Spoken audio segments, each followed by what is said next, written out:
विदुर जी महाराज जब तीर्थ यात्रा करके वापस हस्तिनापुर आए, तब तक संपूर्ण महाभारत युद्ध में कौरव वंश का विनाश, महाराज युधिष्ठिर का चक्रवर्ती सम्राट पद पर विराजमान होना, ये सब हो चुका था। आदर्श महाराज युधिष्ठिर जी बहुत जैसे प्राण आ गए हों ऐसे पूरा परिकर मिला। फिर अंदर महल में गए तो देखा धृतराष्ट्र जी को, तो एकांत की मांग की, कोई हमारे पास नहीं रहे। फिर धृतराष्ट्र जी से कहा, तुम्हें शर्म नहीं आती? तुम श्वान की तरह जीवन व्यतीत करो, अभी तुम्हें वैराग्य नहीं हुआ? बड़े कठोर वचन। ये कट वचन क्या होते हैं? जाकर वैराग्य प्रज्वलित करते हैं। श्वान जैसा, जैसे टुकड़ा दे दो बस पड़ा रहता है। जिनको तुमने बचपन से नष्ट करने की कोशिश की, उन्हीं पांडवों के दिए हुए टुकड़े से पेट पाल कर अब कौन सा जीवन व्यतीत करना चाहते हो? उठो, अभी चलो हमारे साथ। महाराज धृतराष्ट्र भगवान की कृपा पात्र है, भगवान व्यासदेव जी द्वारा प्रकट है, कोई अज्ञानी नहीं है। युद्ध के पहले भगवान ने अक्रूर जी को भेजा था समझाने के लिए, जाओ धृतराष्ट्र को। तो धृतराष्ट्र को समझाया तो धृतराष्ट्र जी ने क्या उत्तर दिया था? बड़े ज्ञानी महात्मा धृतराष्ट्र जी, कोई साधारण नहीं है, वो लीला पात्र है। उन्होंने कहा, अक्रूर जी तुम बातें जितनी कह रहे हो सब मुझे पता है, मुझे ज्ञात है, मैं जान रहा हूं, पर मेरे हृदय में चमक कर अंतर ध्यान हो जाती है, इसका मतलब श्री कृष्ण कुछ करवाना चाहते हैं। अक्रूर जी मुझे सब ज्ञात है जो आप बोल रहे हो, मेरे हृदय में बातें चमकती हैं और अंतर ध्यान हो जाती, इसका मतलब श्री कृष्ण कुछ करवाना चाहते हैं। और अक्रूर जी जो श्री कृष्ण करवाना चाहते हैं उसे कोई नहीं रोक सकता। महात्मा है धृतराष्ट्र जी। एकांत में हिमालय की भूमि पर एक पर्णकुटी बनाई और योगाभ्यास कराया। साक्षात मूर्तिमान धर्म है विदुर जी। इधर जब महल में प्रणाम करने के लिए महाराज युधिष्ठिर आए तो देखा ना तो धृतराष्ट्र है, न गांधारी, न विदुर जी। तो बहुत चिंतित, बहुत शोकित, शायद मेरे द्वारा कोई त्रुटि हो गई हो, मेरे सेवा में तो शंका करके वो चले गए हों। इतने में देवर्षि नारद जी आए और उन्होंने कहा, आपको चिंता करने की जरूरत नहीं है, आज के 5वें दिन महाराज धृतराष्ट्र का शरीर भस्म हो जाएगा। पर्णकुटी में जो गार्हपत्यादि अग्नियां हैं वो अपने आप कुटी को जलाएंगे, कुटी में बैठे हुए धृतराष्ट्र भस्म होंगे और धृतराष्ट्र की देह को जलते देखकर गांधारी उन्हीं के साथ अपने शरीर को भस्म कर देंगी। ऐसा ही हुआ। 5वें दिन महाराज धृतराष्ट्र का शरीर पूरा हुआ, गांधारी जी पति के साथ भस्म हो गई। विदुर जी वहां से तीर्थ यात्रा को चले गए। देवर्षि नारद जी ये बता करके तुम्बुर गंधर्व के साथ स्वर्ग को चले गए।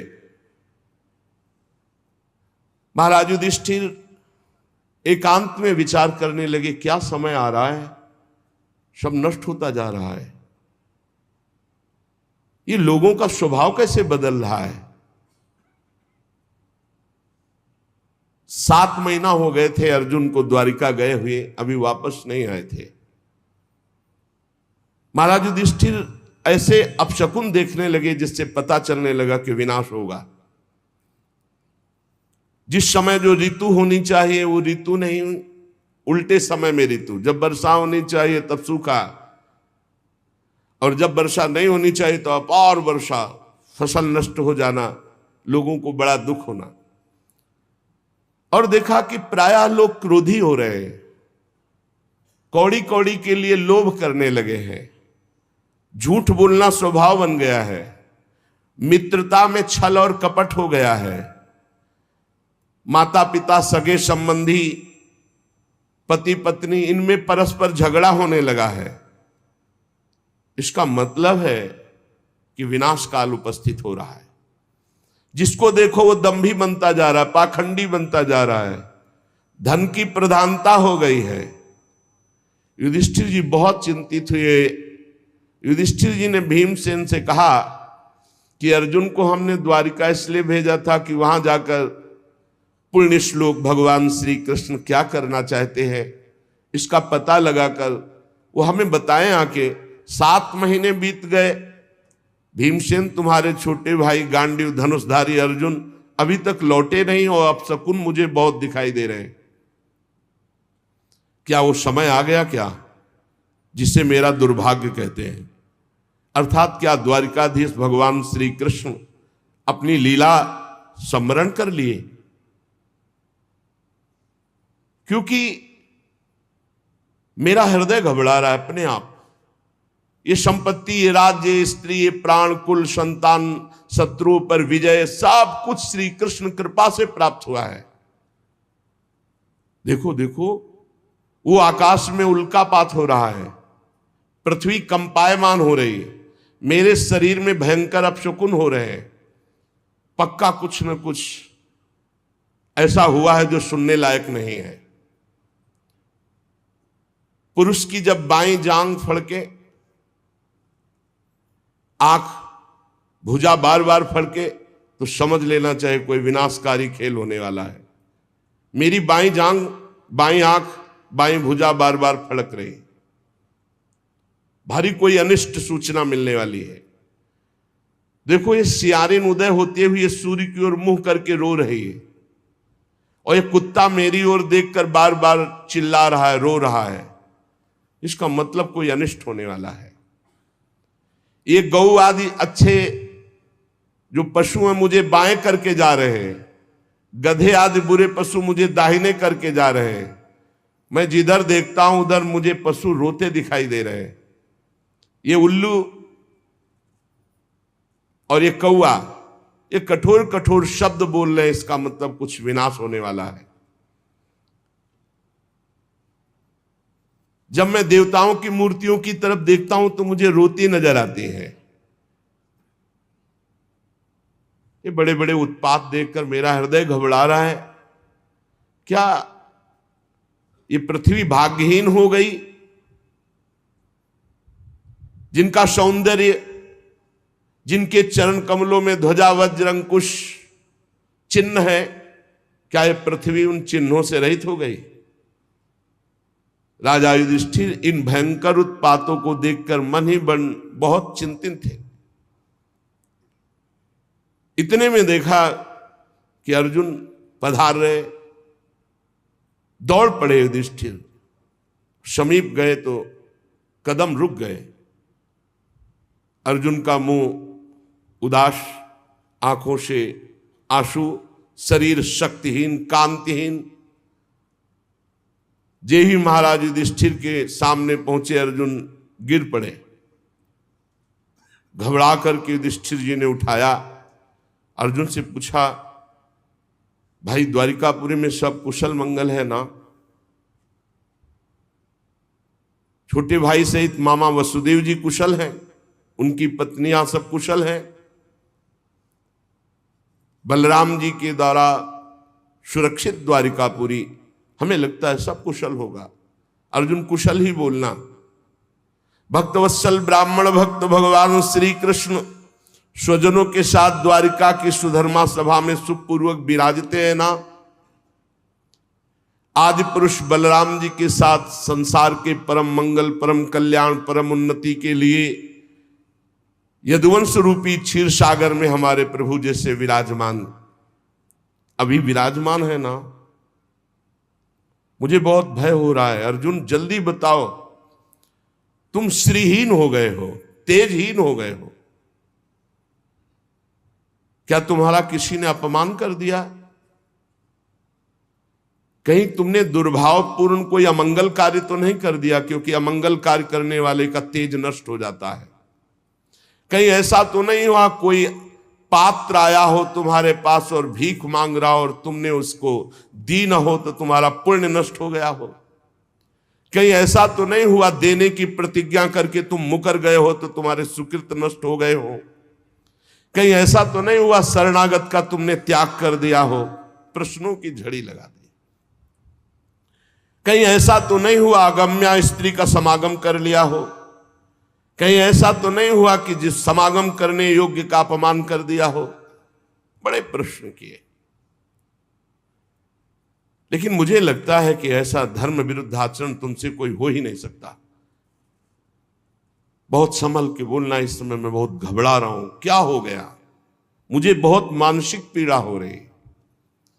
वैसे ही दुख से अर्जुन जी बड़े दुखी थे। जब इतने प्रश्न किए तो विषादग्रस्त आंसुओं की झड़ी अर्जुन की, शरीर कांप रहा है, मुख सूख रहा है, पीला पड़ गया है चेहरा, बस एकमात्र श्री कृष्ण के ध्यान में डूबे हुए हैं। काफी देर में साहस बटोर करके उन्होंने बोलना शुरू किया। अर्जुन ने कहा, महाराज मेरी आंखों से वो ओझल हो चुके हैं जो हमारे प्राण, हमारे जीवन, हमारे सखा, जो प्रेमवश रथ हाँकना, टहलना, दूत बनना, मित्रता का, अभिन्न हृदयता का व्यवहार करना, महाराज मैं लुट गया। प्रभु अंतर ध्यान हो गए। महाराज जिन्होंने मेरे भाई का घनिष्ठ रूप धारण किया वो परब्रह्म परमात्मा है, मैं समझ नहीं पाया। जिन्होंने मेरे मित्र का रूप धारण किया वो मुझे ठग लिया। मेरा पराक्रम बड़े बड़े देवता नहीं सह सकते थे, आज क्षुद्र बन के भीलों ने मुझे परास्त कर दिया, लूट लिया। क्योंकि मेरा बल तो अंतर ध्यान हो गया ना। जैसे ये शरीर प्राणों से रहित मृतक कहलाता है महाराज, आज मैं वैसा हो चुका हूं। मेरे प्राण श्री कृष्ण अंतर ध्यान हो चुके हैं। मैंने उन्हीं के आश्रय से महाराज द्रुपद के घर में आए हुए कामोन्मत्त राजाओं का तेज अपहरण करके द्रौपदी को स्वयंवर में जीता। मैंने उन्हीं के आश्रय से गांडीव धनुष पर बाण चढ़ाकर मत्स्यवेद किया। भगवान की दिव्य शक्ति हर समय अर्जुन के साथ रहती थी। ये आज वही गांडीव हमारे हाथ में है, लेकिन मैं भीलों से नहीं जीत पाया। मैं लौट के आ रहा था भगवान के निज जनों को लेकर, लेकिन मेरे में सामर्थ्य नहीं रही, क्योंकि मेरे श्री कृष्ण अंतर दे। वही गांडीव, वही भुजाएं जिसके बल से खांडोवन को, इंद्र को भी रोक करके अग्नि को तृप्त किया। उसी से मैदानों की रक्षा की जो आपकी सभा में जल में थल, थल में जल का भ्रम करने वाली दिव्य सभा तैयार की थी। 10,000 हाथियों का बल रखने वाले जरासंध को ऐसे तिनके की तरह चिरवा दिया उन्हीं श्री कृष्ण ने भीम से। 20,000 राजाओं को मुक्त किया जो भैरव यज्ञ में बलि देने के लिए बंदी बनाए हुए था। महाराज हर तरह की विपत्ति में श्री कृष्ण सामने नजर आते थे। चाहे वो द्रौपदी को वस्त्रहीन करने के लिए कौरवों की सभा हो, या वनवास के समय दुर्योधन के षड्यंत्र से भेजे हुए 10,000 शिष्यों के साथ दुर्वासा ऋषि, हर समस्या का समाधान श्री कृष्ण थे। ये कई बार सुना चुके हैं दुर्वासा ऋषि का प्रसंग। बड़ा कठिन है किसी महापुरुष को प्रसन्न कर लेना, लेकिन जिनका भगवान से अनुराग नहीं वो लाभ नहीं ले पाते। 4 महीने दुर्वासा जी की बड़ी सेवा की दुर्योधन ने। दुर्वासा जी ने कहा, वरदान मांगो, चातुर्मास भर तुमने सेवा की, क्या चाहते हो? दुर्योधन ने ये विचार किया कि पांडवों का जड़ से नाश हो जाए, बढ़िया अवसर है।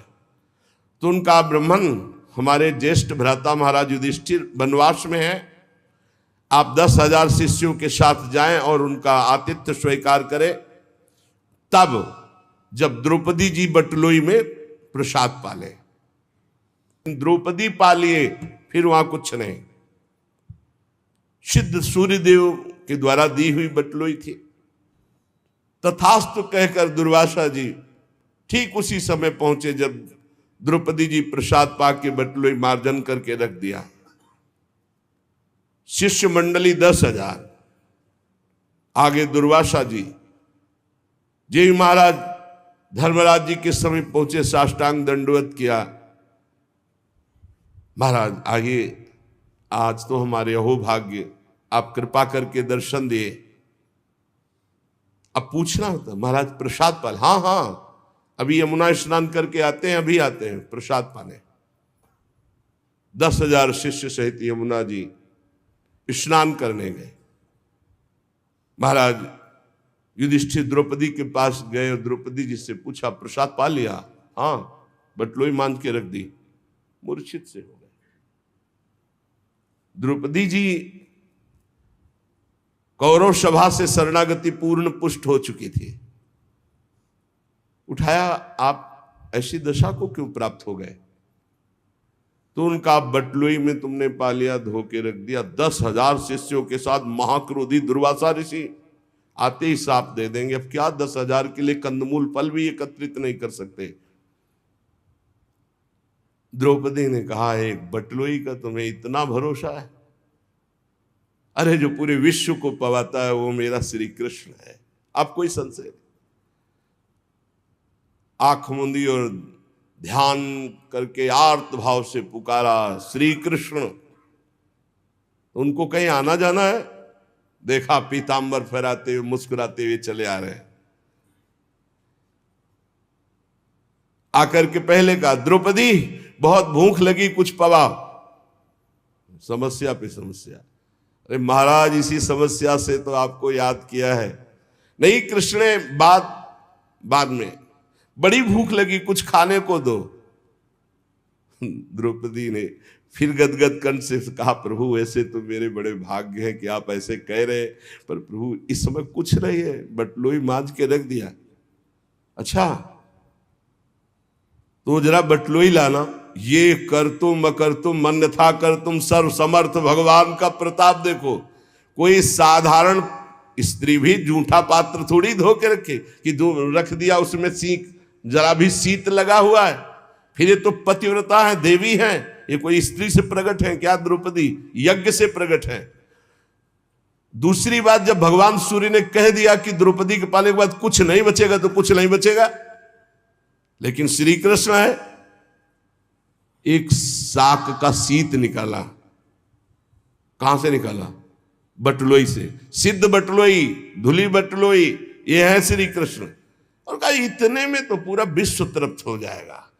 जबान में रखा तो वहां मुनिमंडली जो यमुना स्नान कर रही थी, ऐसा भरा बड़ा आचमन करने की जरूरत नहीं। बोले जाओ, भीम से कहा भगवान ने, कह दो पकवान तैयार है, आओ महाराज।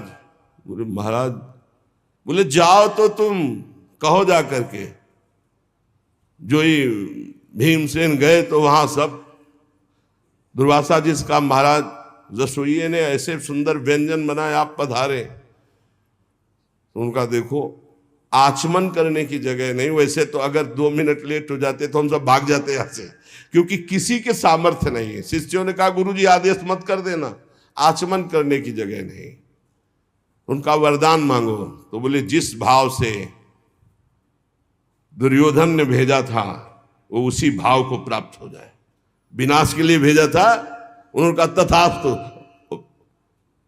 अर्जुन जी कह रहे हैं, जिनके बल से बड़े भारी दुस्तर संकट दुर्वासा से हम बच पाए, जिनके प्रताप से हमने भगवान शंकर को अपनी बाहुओं से युद्ध रूपी पूजा करके तृप्त कर दिया। भगवान शंकर से भगवान शंकर से कोई एक सेकंड भी युद्ध कर सकता है? अरे प्रलयंकारी रुद्र हैं, इनके सामने कोई नहीं टिक सकता। बाहु युद्ध या जितने अक्षय तूणीर में बाण थे सब ऐसे लीन हो गए। जब बाण मारते ना तो शरीर में अंतर ध्यान हो जाता। अर्जुन जी को लगा ऐसा किरात कौन सा वीर है कि जो हमारे बाणों को ही ली ले जा रहा है। जब एक भी बाण नहीं बचे तो गांडीव से प्रहार किया तो गांडीव भी अंतर ध्यान हो गया। अब उठा के वज्र जैसे घूंसों से प्रहार करना शुरू किया। जे भी भगवान शंकर ने प्रहार किया तो उनका रुक जाओ, 2 मिनट का समय दो, हम अपने आराध्य देव की पूजा कर ले, क्योंकि लगा कि इनके घूंसे से प्राण ही निकल जाएंगे। और मन में आया कि इतनी पीड़ा तो हमें कहीं किसी युद्ध में नहीं हुई, ऐसा कौन है जो मुझे कष्ट दे सकता है। तो उन्होंने कहा हाँ हाँ जो तुम्हें करना है कर लो। तत्काल रज से एक लिंग बनाया, कुछ पत्र पुष्प जंगल के और महादेव जी का, तो देखा कि जो पुष्प और माला डाली वो किरात के माथे पे। उनका प्रभु, तो बोले हाँ यही मैं देखने आया था कि तुम मेरे दिव्यास्त्र को रखने लायक हो कि नहीं। ये पाशुपतास्त्र ये साधारण नहीं है जो मैं तुम्हें देने जा रहा हूं, विश्व का विनाश एक क्षण में कर देगा, बहुत होश में। यही मैं देखना चाहता। उस समय भगवान शंकर को भी मैंने तृप्त किया युद्ध में, वो भगवान श्री कृष्ण के बल से। यत्तेज साथ भगवान युद्ध शूल पाणिर विस्मापिता सगिरिजोस्त्र मदान निजम में, वो प्रसन्न होकर अपना निज अस्त्र मुझे प्रदान किया। महाराज, जिन श्री कृष्ण के प्रताप से देवराज इंद्र की सभा में देवराज के सिंहासन पर आधे पर बैठने का मुझे अधिकार मिला, जिन श्री कृष्ण के प्रताप से देवताओं ने मेरी पूजा की, ऐसा मैंने युद्ध किया, निवात कवच नामक दैत्यों का विनाश किया, आज मैं उनसे रहित हो गया हूं। अर्जुन जी कह रहे महाराज मैं अपार शोक से युक्त हो रहा हूं। सोने बैठने टहलने, बड़ी बड़ी बातें, भोजन आदि के समय बड़ी मजाक करना, और कभी कभी तो मैं उन्हें कह देता कि मित्र तुम तो बड़े सत्यवादी हो, तो हंस देते। वो महापुरुष मैं समझ नहीं पाया। मित्र मित्र का जैसे अपराध सह लेता है, पिता पुत्र का अपराध सह लेता है, ऐसे मुझ दुर्बुद्धि का मजाक वो सहते। मेरे प्रिय सखा, मेरे प्रिय मित्र, नहीं नहीं, मेरे हृदय, मेरे पुरुषोत्तम भगवान ने मुझे छल लिया। वो चले गए। मैं उनके निज जनों को द्वारिका से साथ ला रहा था। मार्ग में दुष्ट भीलों ने मुझे एक अबला की तरह हरा दिया। मेरे में कोई बल नहीं, वही गांडी, वही बाण, वही अर्जुन, कुछ नहीं कर पाया। लूट ले गए संपत्ति। वही मेरा गांडीव है, वही अक्षय तूणीर, वही बाण, वही रथ, वही घोड़े, वही रथी अर्जुन, पर मेरा सारथी नहीं, मेरे श्री कृष्ण नहीं, तो मैं परास्त हो गया, हार गया। लूट लिया भीलों ने। श्री कृष्ण के बिना मैं सार शून्य हो रहा हूं। क्या करूं? तुमने जितने ईश्वर संबंधियों की बात पूछी सब नष्ट हो चुके हैं। पता नहीं क्या हो गया, सब आपस में मदोन्मत्त होकर एक दूसरे को मार डाला। यदुवंशियों ने एक दूसरे को ही मार डाला। महाराज केवल 4 या 5 लोग बचे हैं, पूरे यदुवंश का विनाश हो चुका है। वास्तव में यह केवल श्री कृष्ण की संहार लीला थी। बड़ा विचित्र खेल, एक दूसरे को मार डाला, एक दूसरे को पहचाना ही नहीं। सूत जी कहते हैं अर्जुन ये कहते कहते बेसुध हो गए। भगवान श्री कृष्ण के चरण कमलों के चिंतन में अर्जुन की चित्तवृत्ति अत्यंत निर्मल प्रशांत हो गई। इतना भक्ति का वेग बढ़ा कि मौन धारण करके आंख मूंद करके चुपचाप बैठ गए। बैठते ही भगवान की द्वारा जो उपदिष्ट गीता था, संपूर्ण गीता ज्ञान प्रकाशित हो गया। व्यवधान रहित परब्रह्म स्वरूप में अर्जुन स्थित हो गए। ये भगवान की कृपा होती है। ऐसा विशुद्ध ब्रह्मबोध, गुणातीत अवस्था, द्वैत संशय निवृत्ति, सूक्ष्म शरीर का भंग, जन्म मृत्यु चक्र से रहित जीवन मुक्त स्थिति को अर्जुन उसी क्षण प्राप्त हो गए। इसीलिए कहते हैं मेरे बनाए न बनेगी कोटि कल्प लो, आपके बनाए बनेगी पल पाव में। पल के चौथाई हिस्से में ये ही भगवान के वियोग में अर्जुन जी व्यथित होकर खड़े रहने की भी सामर्थ्य नहीं रही, बैठ गए। उसी समय दिव्य ब्रह्म ज्ञान जो भगवान ने दिया था जागृत हुआ। स्थूल सूक्ष्म कारण तीनों शरीरों का राग भस्म हुआ। अपने स्वरूप में स्थित जीवन मुक्त महापुरुष भगवान के स्वधाम गमन यदुवंश का संहार सुनते ही महाराज युधिष्ठिर शांत हो गए। देखो ये अंतिम लीला सबकी होनी है। निश्चय किया महाप्रस्थान। महाप्रस्थान कहते हैं मृत्यु को। अब महाप्रस्थान करना है। जन्म मृत्यु रूप संसार से अब मुख मोड़ लिया महाराज युधिष्ठिर जी ने। जब भगवान ने शरीर त्याग दिया तो अब हमारा इस मृत्यु लोक में क्या काम। जिस समय भगवान श्री कृष्णचंद्र जी ने इस पृथ्वी से अपने शरीर को अंतर ध्यान किया, उसी समय पाप और अधर्म में फंसाने वाला कलयुग का राज्य लागू हो गया। उसी समय से महाराज युधिष्ठिर ने कलयुग का फैलना देखा। देश में, नगर में, घरों में, प्राणियों के हृदयों में असत्य, छल, हिंसा, अधर्म, व्यभिचार, ये सब की बढ़ोतरी हो रही। अपने भाइयों से कहा महाप्रस्थान का निश्चय करो, अब रहना नहीं इस पृथ्वी में। बड़ा मंगल रूप होगा कलयुग का।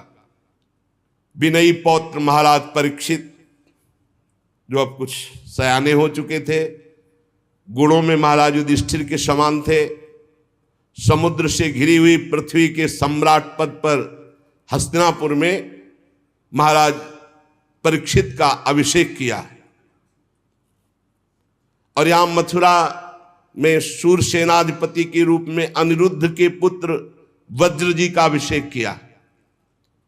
इसके बाद युधिष्ठिर जी ने प्राजापति यज्ञ करके आह्वानी अग्नियों को अपने में लीन किया और जड़वत होकर जैसे पागल बाल खोल लिए, सब वस्त्राभूषण उतार दिए, एक चीर वस्त्र लंगोटी धारण किया,